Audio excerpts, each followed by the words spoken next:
Hola, ¿qué tal? Buenas tardes.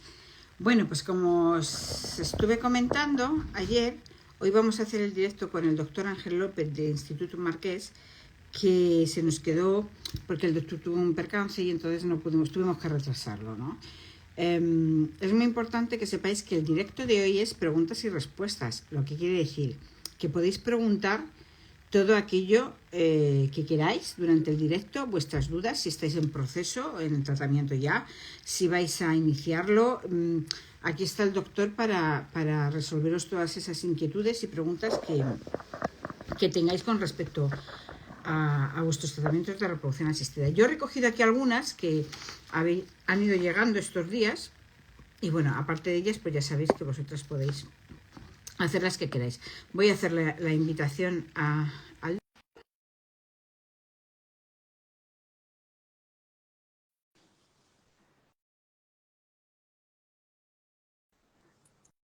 Ay, bueno, con las alergias, la lluvia está levantando todo y una Hola, cosa de buenas alergia. tardes. Hola, ¿qué ¿Cómo está? tal? Buenas ¿Qué tardes. tal, doctor? Muy bien, muy ¿Qué tal, bien. Ángel? ¿Cómo estamos? Muy bien.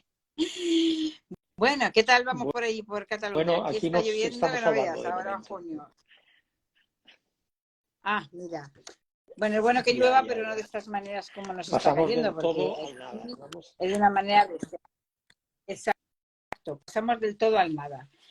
Bueno, doctor, pues vamos a hacer ese directo que teníamos pendiente, que es un poco preguntas-respuestas, ¿no? Que quienes nos están escuchando en estos momentos y tengan dudas sobre sus tratamientos o ese tratamiento que van a iniciar o todavía no han iniciado nada y están pensando en acudir a la clínica, poderles resolver desde aquí Perfecto. sus dudas, ¿no? Vale, yo había recogido, mientras se animan a hacernos preguntas, yo había recogido unas cuantas que nos habían estado llegando estos días, ¿no? Por privado y dentro de las historias. Y la primera de todas que mandó hace bastante tiempo era una chica que nos preguntaba que si ella tenía una alteración genética, ¿vale? Que qué podía hacer, si había posibilidades de alguna manera hacer un tratamiento y tener un embarazo de una persona que no tuviese esa alteración genética que ella Bueno, tenía. siempre se puede hacer tratamientos. Depende qué tipo de alteraciones. Hay algunas que tienen más penetrancia, otras que tienen menos penetrancia, que se transmiten al 50% de la descendencia, otras al 75%, otras al 100%. Hay que conocer el tipo de penetrancia o prevalencia de estas alteraciones genéticas, ¿no? De todas formas, habitualmente, en estos casos, lo que hacemos es un tratamiento de fecundación in vitro con un PGT, un DPI, ¿no? Para analizar los embriones.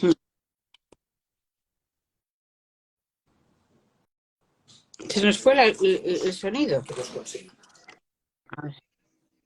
Ahora, que se nos había ido el sonido, sí. Decía, doctor, que se hacían con una prueba que se llama el PGT, ¿no? Diagnóstico preimplantacional, que puedes testar los embriones Sí. y analizar si son portadores de esta enfermedad o de esta alteración genética en función de la mutación, ¿no? Hay que saber cuál es el tipo de alteración genética y, si es posible, testarla en el embrión. La mayoría de ellas se pueden testar, algunas no. Ya, claro. Sería conveniente entonces que acudiese a la clínica, comentase qué alteración genética tiene y en función de esa alteración genética se le podrían dar las diferentes soluciones a la misma. Ajá. Luego también, doctor, nos llegó otra pregunta que una persona que decía, tengo baja reserva ovárica, y tener baja reserva ovárica significa que tenga baja calidad ovárica, o sea, ¿hasta qué punto está relacionada la baja reserva ovárica con la baja calidad ovárica? Es una información que no es categórica. Es decir, tener una baja reserva ovárica a los 34 años no es lo mismo que tenerla a los 40 años, ¿no? ¿Cómo determinamos la reserva ovárica? Básicamente, mediante la hormona antimuleriana y por la ecografía. La ecografía nos informa cuántos óvulos podríamos sacar de una mujer y también la antimuleriana también nos informa de algo similar. Sí, sí, sí, sí. Yo creo que de alguna manera está más relacionada la baja calidad hemática con la edad. Es decir, ¿no? tiene mejor que pronóstico una antimuleriana baja la... en una mujer joven que en una antimuleriana de una mujer por encima de los 39 años. Y esto es así. Claro. Sí, a lo mejor en una mujer con una baja reserva ovárica de 31 años, que a lo mejor solamente puede obtener 1 o 2 folículos, son de una calidad buenísima, y a lo mejor una mujer de 39 o 40 obtiene por estimulación, no, pienso yo, 8 folículos, 7 folículos, pero ninguno es de calidad. He hecho ecografía de una paciente de 34 años con una antimuleriana de 0,1, que es muy bajo, muy bajo. Y esta chica hizo un tratamiento. Conseguimos 2 óvulos de los cuales uno llegó a generar un embrión. Y con este embrión, esta mujer quedó embarazada, ¿no? Hoy hemos hecho la primera ecografía y es un embarazo evolutivo. Pero claro, es una antimuleriana muy baja, pero lo que nos contrapesa la antimuleriana es la edad de la chica, que tenía, si no recuerdo mal, tenía 34 años. O sea que una antimuleriana de 0,1 en una mujer de 34 no es lo mismo que la misma antimuleriana en una mujer de 40 años. El pronóstico es peor. Claro, claro, claro. Luego, Ángela me preguntaba que que había donado óvulos, ¿no? Que en 2 ocasiones ella había donado óvulos y que ahora se estaba planteando y estaba preocupada porque pensaba que había perdido posibilidades de embarazo, que si nacemos con un número de óvulos y ella, digamos, ha donado una serie de ellos, pues que había perdido opciones de embarazo. Me gustaría que el doctor nos explicase un poco, pues, cómo es esto de nacer con un determinado número o una determinada cantidad de óvulos y, bueno, de qué manera se van perdiendo mes a mes, pero no recuperamos los que lo que pasa es que esto es un error que mucha gente asume. Es decir, el haber donado óvulos no quiere decir que has perdido fertilidad. Tú cada mes vas a perder muchos óvulos. O sea, una mujer ovula un óvulo al mes, pero recluta a lo mejor decenas de ellos. O sea, cuando viene la regla, recluta 20 óvulos o citos primarios y de ellos solamente uno se ovula a los 14 días de la regla. Pero el resto se va a perder. Por el hecho de haber hecho una donación no le ha comportado pérdida de fertilidad, porque estos óvulos los perdería igualmente en la donación o los tratamientos de reproducción. Nosotros hemos intentado recoger lo que se pierde cada mes. Se ovula un óvulo y se pierde 20. Pues nosotros vamos a recuperar 10 y en vez de 1, y se pierden 10 también. O sea, es decir, la chica recluta o la mujer recluta una decena, 2 decenas de óvulos y ovula 1. Y en los tratamientos de reproducción asistida lo que hacemos es evitar la pérdida de tantos óvulos. Vamos a bloquear el mecanismo de selección y de dominancia. No queremos que la mujer ovule un óvulo y pierda 20, por ejemplo, sino que ovule 19 y pierda 1. Es una forma de hablar, me invento los números, pero sería así aproximadamente. Es decir, que los óvulos que perdemos cada mes se pierden para siempre, indistintamente. Tú cada mes vas perdiendo. Hayas hecho un... Y no solo uno, perdes decenas de óvulos. ¿No? Decenas de óvulos, sí. Quería hacer de nuevo un inciso que podéis preguntar todo aquello que os estoy inquietando en este momento de vuestros tratamientos, ¿vale? Yo, mientras tanto, mientras vosotros os animáis a hacerles preguntas al doctor Ángel López, voy a seguir con la batería que tengo aquí de preguntas que me han llegado a mí. Decía, ¿cuánto se tarda desde... Esto es Julia, me dice, ¿cuánto tiempo se tarda desde que empieza el proceso hasta que llego al tratamiento? Ella se refería, ¿cuánto tarda desde que entra por la puerta de la clínica, que se le pide, que tiene que hacer, hasta que dicen, vas a hacer una inseminación artificial, una fecundación in vitro, etcétera? Primero hay que hacer el diagnóstico. Seguramente las mujeres o las parejas que consultan con nosotros es porque tienen un problema de fertilidad, ¿no?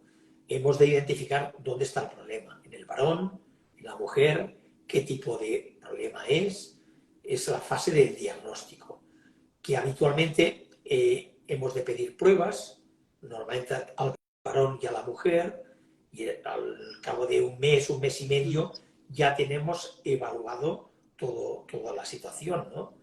Y podemos hacer un pronóstico y indicar un tratamiento, sea una fecundación in vitro, sea una inseminación artificial, sea otro tratamiento, ¿no? Nosotros intentamos ser muy pragmáticos en estas situaciones, es decir, primero hay que hacer el diagnóstico, no, hay que hacer unas pruebas, estudio genético de ambos miembros de la pareja, estudio del semen del varón, la antimoleriana y la ecografía de la mujer, análisis de sangre, para evaluar toda la situación, ¿no? Y en función, hemos identificado el problema, el tratamiento se puede iniciar al cabo de un mes, es decir, que necesitamos un mes y medio para hacer un diagnóstico y al mes siguiente el timing, de hecho, lo ponen los pacientes, no nosotros. Yo siempre explico, yo no necesito una información. En cuanto la tenga y puedo orientar el caso y dar un pronóstico, el inicio del tratamiento lo pauta la pareja. Quiero hacerlo con la regla, los tratamientos empiezan con la regla de julio, de agosto, de septiembre. Es una decisión de los pacientes. Lo que no hay que precipitar los tratamientos sin primero tener un diagnóstico, saber dónde está el problema y cuál es la forma de solucionarlo. Claro. Ajá. Otra pregunta que me hacía aquí Romina es que tienen dudas de hacer el diagnóstico genético preimplantacional o no, por asegurar un poco algo más que el bebé o el futuro hijo nazca sano, ¿no? Entonces, es verdad que hoy en día, doctor, bueno, pues como que nos da tanto miedo que casi todas queremos hacernos el diagnóstico genético preimplantacional, pero es verdad que eleva el coste del tratamiento. ¿Cuándo es recomendable hacerlo? ¿Cuándo podríamos de alguna manera obviarlo? Mira, de hecho, hay unas indicaciones para diagnóstico genético preimplantacional. Habitualmente es cuando alguno de los miembros de la pareja tiene un cariotipo alterado. El caso que me has explicado antes, que me has preguntado, si una señora o un señor tiene una alteración genética, está indicado hacer el diagnóstico genético preimplantacional. Esto es así, ¿sabes? A veces no es esta la situación. Es que la mujer se queda embarazada con facilidad, pero pierde los embarazos. Es lo que nosotros hablamos del aborto de repetición, el aborto recurrente. Hay mujeres porque en un año se han quedado embarazadas 3 veces o 4 y no pasan de las 8 semanas. Y habitualmente, la mayoría de las veces, esto indica que los embriones tienen una alteración genética. En estos casos está indicado hacer un diagnóstico genético preimplantacional. Yo no puedo cambiar los embriones, pero si tengo una terna de embriones, 3, 4 o 5, voy a elegir el embrión que tiene una genética normal, porque este tiene pocas posibilidades de que se pierda durante la gestación. No es absoluto, pero la mayoría de los abortos se producen por anomalías genéticas embrionarias, ¿no? Esta sería la indicación, la segunda indicación. Hemos hablado del cariotipo alterado, los abortos de repetición, y hay una tercera indicación que es la edad materna. A partir de los 37 años se tienen más genéticas que los normales. Digamos que a los 37, 38 años, de cada 10 embriones vamos a tener 6 anormales y 4 normales. Entonces, vuelvo a repetir, yo no puedo cambiar los embriones, la genética de los embriones, pero voy a elegir aquel que procede de un óvulo normal y tiene más posibilidades de tirar para adelante. Por lo tanto, sería la edad materna. Y luego hay un cajón desastre que es la situación electiva. que hay gente que quiere hacerlo. Aunque no haya una indicación médica, yo quiero hacerlo. Es decir, hemos hablado de la edad de la mujer, de las alteraciones genéticas de alguno de los miembros de la pareja y de los abortos de repetición, ¿no? Claro, Sí, si el diagnóstico genético preimplantacional no fuera costoso, lo indicaríamos siempre, siempre, pero claro, tiene un coste añadido. Por lo tanto, habitualmente, si el cariotipo es normal, la mujer es joven y no hay una patología previa conocida, no sería imprescindible hacer el diagnóstico genético implementacional, ¿eh? De todas formas, insisto que hay muchas ya. parejas que ya vienen con la idea de hacerlo. Bueno, es así. Sí, sí. Bueno, ya al final Claro. es una elección de cada pareja, de cada persona, ¿no? Que acude a la clínica. Hay unas indicaciones claras de cuándo se debe hacer y cuando no se requiere es una cuestión de voluntariedad, ¿no? Correcto, De correcto. elección personal, por así decirlo. Uh-huh. Eh, doctor, bueno, voy a volver a hacer el inciso que podéis preguntar lo que queráis, ¿vale? Que no se estimula si no tengáis miedo. A ver, tenía aquí una pregunta, a ver si de María José. María José nos estaba preguntando que ella ha acudido a un centro de reproducción asistida con 42 años, ¿no?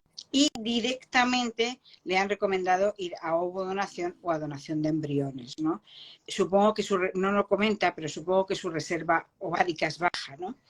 Ella me pregunta que ¿hasta cuándo podría dejar si intenta con sus propios óvulos, aunque es baja la reserva ovárica, o es absurdo perder tiempo o perder dinero el intentarlo con sus propios óvulos e irse directamente a lo que le Bueno, están recomendando? tú lo has dicho bien, o sea, depende de la reserva ovárica, ¿no? La reserva ovárica es lo que nos indica la edad ovárica. A lo mejor tiene 42 años, que es más propio de una mujer de 39. Se puede intentar, ¿no? De todas formas, a partir de una determinada edad, la posibilidad de éxito con óvulos propios disminuye de forma dramática. Yo diría que a partir de los 43, 44 años no es imposible, pero es muy complicado. Puede ser que una mujer de Claro. 44 años tenga una buena reserva ovárica, y las hay. Y hay gente que se queda embarazada de forma espontánea. ¿Eso qué quiere decir? Pues que su reserva es buena, no. La etiqueta de la edad es relativa, porque, insisto, mujer de 44 años, y yo los he visto, que se han quedado embarazadas de forma espontánea. Esto lo que quiere decir es que su reserva es Sí, buena, pero habitualmente a los 44 años la mayoría de las mujeres ya no conserva la calidad ovocitaria necesitada para gestar. ya. Bien, yo creo que yo siempre pienso, no sé, doctora, a lo mejor estoy equivocada, ¿no? Que cuando nos dicen directamente que tenemos que ir a donación o donación de embriones, que tenemos que hacer todo el duelo genético porque no vamos preparadas para ello, ¿no? O sea, hoy en día sabemos muy poquito todavía sobre nuestra propia fertilidad. Oímos mucho en televisión, muchas personas famosas que se han embarazado con 42, 44, 45. Realmente no nos han contado cómo, ¿vale? Y yo pienso que a lo mejor, si nuestra economía nos lo permite, el hacer un único intento para, digamos, reafirmarnos y quedarnos tranquilos para siempre, no pude con mis propios óvulos, igual sería Sí, conveniente, sí, ¿no? yo creo que sí. O sea que hay que recurrir a las donaciones de óvulos o de embriones, cuando vemos que es, no digo Sí, imposible, pero que es razonablemente, es muy poco probable de conseguir un embarazo con los óvulos propios. Pero si hay pocas posibilidades, lo primero sí, que hay que hacer es intentarlo con los óvulos propios. A veces sí que claro. decimos esto, lo vemos muy complicado, y es cierto que en algunos casos aconsejamos recurrir directamente a la donación de óvulos, pero son mujeres que tienen una edad muy avanzada a nivel de fertilidad y que de una antigüedad muy Sí, casi indosificable, 0,000, y a lo mejor 44 años, aquí se intentarlo con los óvulos propios. Sí. De todas formas, la última decisión la tome la mujer o la pareja. Estos son ellos y para ello tienen que estar bien informados. Con la información adecuada, la pareja puede tomar su decisión, ¿no? Lo que pasa es que muchas veces la gente se agarra a un clavo ardiendo, ¿no? Y lo entiendo, la gente viene con el corazón para hacer un tratamiento y nosotros tenemos que poner el sentido común y la cabeza, por decirlo así. Sí, totalmente. Con relación a todo esto, nos pregunta Lía, con 49 años, a donación ya. Yo diría que sí. No Yo hace muchos años que me dedico a reproducción asistida y no he visto nunca un embarazo conseguido, un embarazo que llegue a término en una mujer de 49 años. A lo mejor alguno hay por ahí, por el mundo, pero mediante técnicas de reproducción asistida yo no conozco ninguna mujer que con sus óvulos haya conseguido un embarazo viable y a término. Sí, algún caso ocurre. En mi pueblo hay una señora que con 49 años se embarazó, ¿no? Y Claro, es verdad que tenía 12 hijos. Es lo que yo explico. Estas mujeres no pisan un centro de reproducción asistida porque su fertilidad es muy buena. Claro, tiene una fertilidad común, pero también es cierto que el 13º nació con síndrome de Down, ¿vale?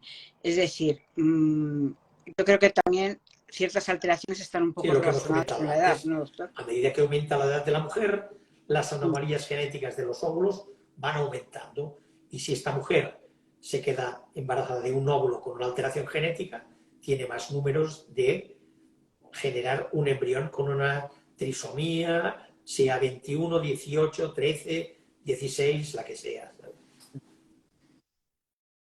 Sí, sí. Mientras nos hacen otras preguntas, a ver, vengo. ¿Y con donación es posible? Nos vuelve a preguntar ya, ¿con donación es posible? Con la donación, claro que es posible. La única condición para hacer una donación, bueno, primero es el convencimiento de los pacientes. Y lo segundo, que tenga un útero. El útero es como la cunita, donde has de poner el embrión. Entonces, si tú de aceptar un embrión, la edad no es más secundaria, por decirlo así. O sea, lo que hay que tener un buen colchón, por decir, para coger el embrión. Y esto no se deteriora tanto con la edad como la calidad de los óvulos. Efectivamente, dicen que el útero es uno de los órganos que menos envejece, ¿no? Técnicamente, el útero en la menopausia podría quedarse embarazada con un óvulo donado o con un embrión donado. Lo que pasa que en nuestro entorno no hacemos tratamientos a estas edades, a los 60 años, no, un poco para proteger al niño futuro, por decirlo así.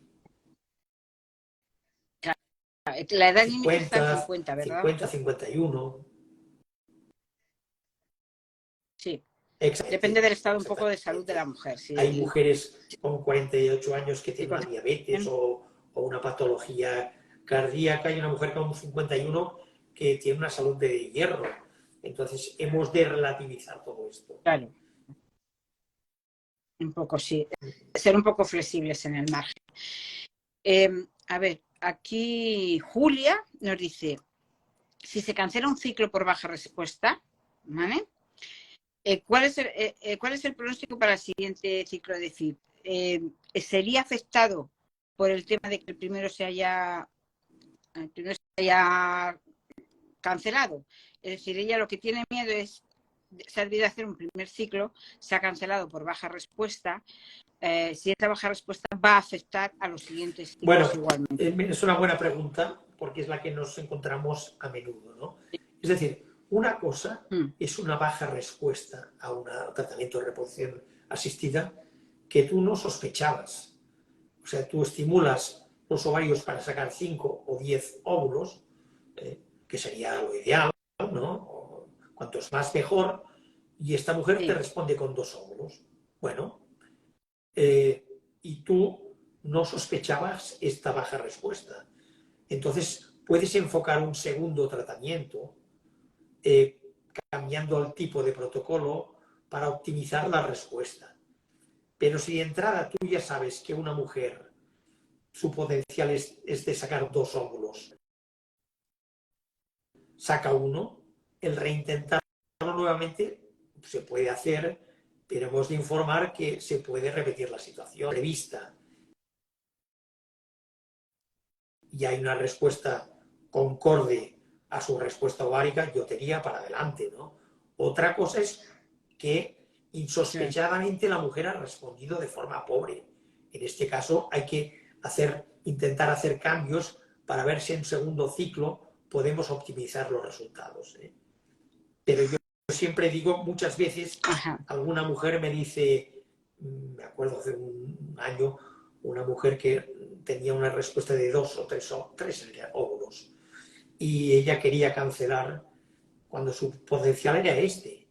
Y yo le dije, mira, seguramente no vamos a poder tener más que esto. Y a pesar de ello, ella quiso cancelar el ciclo, dejó la medicación, hizo un segundo ciclo al cabo de 2 meses y sacó uno menos. O sea que de 3 se pasó a 2. Y esto no creo que haya Sí. mucha diferencia. Sobre todo en las situaciones que tú ya prevés que va a haber poca respuesta. Otra cosa, insisto, es el ciclo que inesperadamente te da pocos óvulos. Hay que cancelarlo y cambiar el protocolo y ajustar el tratamiento. Pero de otra forma, yo creo que Ya. vamos a ser, los ciclos van a ser similares. Ujú. Doctor, creo que esta es de las últimas que me llega. No, todavía hay. Dice María, dicen que al tomar la píldora no se ovula. ¿Qué pasa con esos No, óvulos? esos óvulos se pierden igualmente, es lo que he explicado antes. O sea, tú reclutas cada mes algunos ovocitos, digamos, primarios o primordiales, pero no se produce la ovulación. Lo que hace la píldora es que no se produzca la ovulación, pero la reserva ovárica se pierde igualmente. Cada ciclo vas perdiendo folículos, vas perdiendo, mejor dicho, ovocitos primarios, ¿no? Lo que pasa es que ninguno de ellos se ovula. Es lo contrario cuando haces una estimulación para hacer un tratamiento, que vas a ovular muchos. De los que perderías, en vez de ovular uno, vas a ovular 10. Pero cada mes pierdes lo mismo. Ujú. Más o menos, ¿eh? A lo mejor un mes pierdes 15, otros 20, etcétera, etcétera. Pero lo que está predeterminado son los óvulos Claro. que tiene una mujer a lo largo de su vida. Yo siempre explico lo mismo. La reserva ovárica es como una cestita en que tienes tus óvulos y cada mes vas cogiendo lo mejor de la cestita y coges 10, 20 óvulos y los gastas cada mes. Hagas o no hagas tratamiento. Tomes anticonceptivos o no los tomes, ¿no? Claro. Y al final, cuando pasan los años, Ujú. los óvulos que te quedan en la cestita son pocos y son de peor calidad. Esto es la fisiología de la reproducción. Claro. Es bueno entonces plantearnos en un momento dado si no vamos a ser madres ahora o queremos retrasarlo por motivos que sea, una Claro, buena opción es vitrificar estos óvulos que eran de sí, buena calidad en exactamente, nuestra sí, sí. cestita, ¿no? Esto es una cosa que ahora la gente, sobre Ujú. todo porque está más informada, pues Sí, cada gracias a vez Dios. tenemos más solicitud de esto. Y también por otro motivo, porque la maternidad hoy en día no se planifica como se planificaba hace 70 años, que las mujeres se quedaban a los 20 o 20 y poco años. Hoy en día, que una chica con Embarazada. 24 o 25 años se quede embarazada no es lo habitual. Y si queda embarazada a lo mejor sin No, desearlo también. Eh, exacto. Ujú. Sí, sí. Normalmente el embarazo llega porque exactamente, sí. no lo has buscado. Ujú. Doctor, esta es una pregunta mía que ahora de repente me ha venido a la cabeza, personal. ¿Tiene algo que ver o tiene relación la edad en la que empiezas a tener la primera regla con la edad en la que empiezan tus óvulos empiezas a bajar la reserva ovárica, tus óvulos tienen menos calidad ovárica, menos calidad? Es decir, si yo tengo la regla con 11, 12 años, cuando llega mi menopausia, cuando va a llegar la edad y me quiero plantear quedarme embarazada a los 39, por ejemplo, a los 38, voy a tener menos opciones que aquella que la ha tenido con 15 años, por ejemplo. Seguramente la edad es importante, sobre todo de la primera menstruación, porque se sabe que las mujeres que tienen la menarquia, que es la primera menstruación, muy jovencita, a veces se les retira un poquito antes de lo habitual. Y lógicamente el proceso está un poco desplazado, ¿no? Pero me refiero a la menopausia. No creo que sea determinante en la fertilidad. Lo que sí es cierto que si empiezas muy jovencita a menstruar, no es una situación tampoco óptima. Seguramente, pues, no acabas de hacer el proceso de maduración de los óvulos. De hecho, hoy en día, que se trata, los pediatras aconsejan retrasar la primera menstruación en estas chicas que ya empiezan con los caracteres secundarios sexuales, con el botón mamario precoz, con el vello púbico. Entonces, muchas veces los pediatras dicen, si esta chica es mejor retrasar el proceso de la ovulación, de la primera menstruación. Vale, pues muchísimas gracias, doctor. Tenía aquí otra persona que me preguntaba, definitivamente tengo que ir a donación, ¿no? Pero ¿qué hago? ¿Qué es mejor? ¿Ir a donación o ir a donación de embriones? Tiene su duda. Bueno, pues las dos cosas son viables y aptas, ¿no? Es decir, claro, imaginemos que esta señora que pregunta esto tiene una pareja que tiene un semen correcto, ¿no? Que su pareja no tiene un problema de fertilidad. Y el problema lo tiene ella porque sus óvulos ya no sirven, no son buenos ya. Exacto. En este caso, yo lo que aconsejaría y fecundarlos con el semen de su pareja. Porque el ligamento masculino, o sea, los espermatozoides también. En el caso de una pareja que ambos tienen problemas, se puede recurrir a la donación de embriones o la doble donación. Es una decisión personal. Y las mujeres sin pareja, bueno, yo casi les animaría que hagan una donación de embriones. Es una buena alternativa. Sí, ¿no? Es cierto que cuando nosotros utilizamos unos óvulos de donante, vamos a buscar unos óvulos que procedan de una donante que tenga un perfil fenotípico muy similar a la receptora. O sea, es como buscar la donante apropiada para la receptora. Con la donación de embriones, esto no se da porque el embrión ya está hecho. No es un embrión que se pensando en una futura pareja. Pero es una muy buena opción las donaciones. Sobre todo, insisto, para las mujeres sin parejas o cuando ambos miembros de la pareja tienen un problema de fertilidad. Ajá. Vale, doctor. Y ya para ir finalizando, quería hacerle una pregunta sobre el rejuvenecimiento ovárico. ¿Realmente qué opciones hay? Son estudios bastante avanzados. ¿Nos merece la pena en algún momento dado pasar por ese proceso? Yo honestamente creo que en este momento hay descritos algunos casos en situaciones muy especiales, en mujeres muy jóvenes, que han experimentando una menopausia, pero me estoy hablando de mujeres muy jóvenes, pues se ha intentado hacer un tratamiento de rejuvenecimiento ovárico y se han descrito algunos embarazos. Pero esto no es aplicable a tratamientos que se hacen a nivel experimental, en situaciones muy específicas y en centros también especializados para ello. Por lo tanto, el rejuvenecimiento ovárico, que está mucho en boca de muchas mujeres, no es aplicable a la mayoría de las mujeres que por su edad ya no tienen los óvulos adecuados, porque a veces nos vienen mujeres aquí con 40 años, quiero hacerme un rejuvenecimiento ovárico. Creo que no hay una evidencia científica que esto proporcione embarazos que lleguen al término.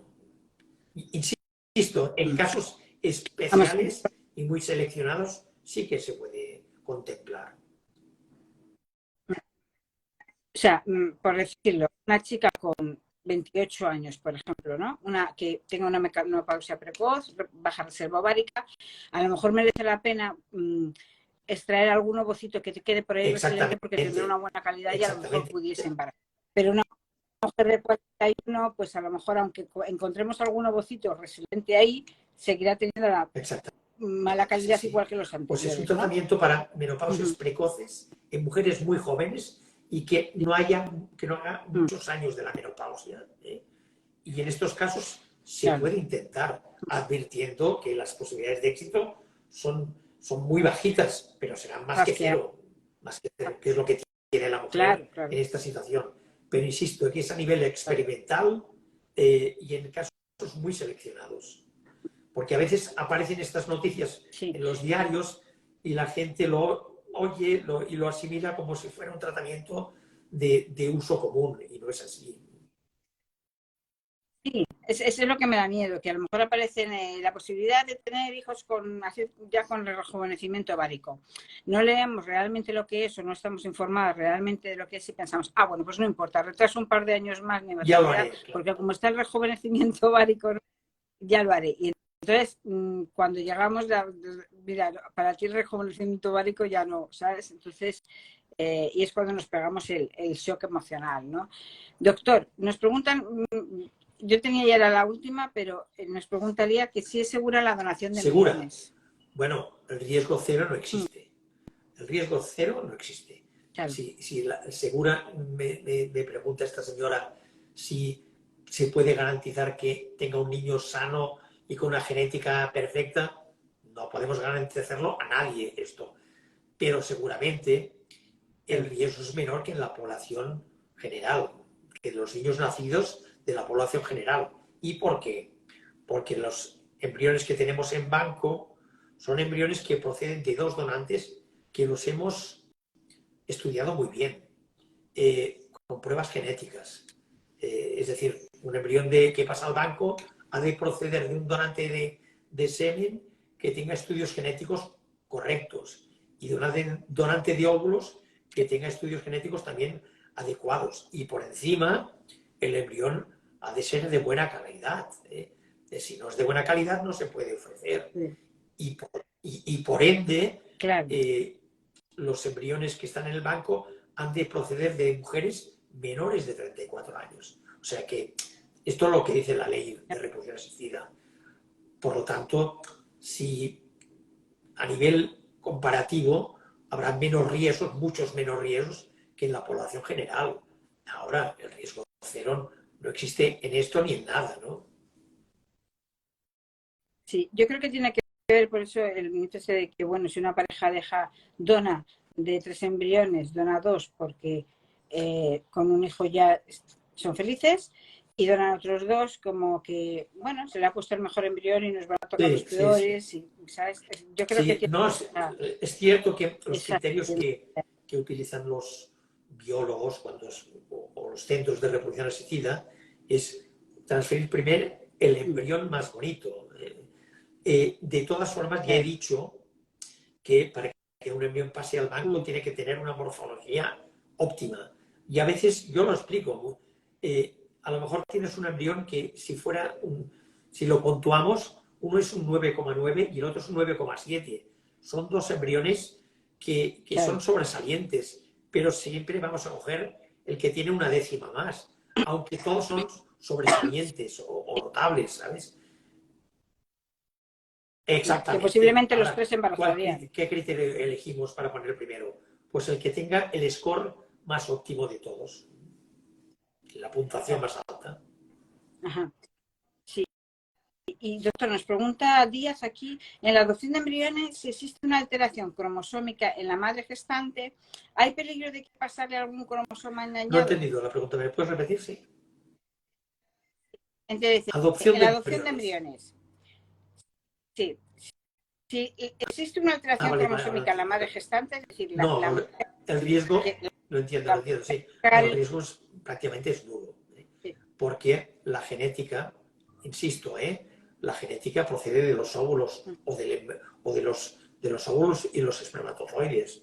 El que tú tengas una alteración genética, no vas a heredar la parte mala de la receptora. Sí que puedes heredar la cosa buena, es lo que hablamos una vez de la epigenética, pero no actúa negativamente la epigenética, sino actúa positivamente. O sea, si una señora tiene una alteración genética, no ha de padecer porque ha hecho una adopción de embriones, porque lo que está claro que este embrión procede de una donante de óvulos con una genética normal y con un donante de espera con una genética normal.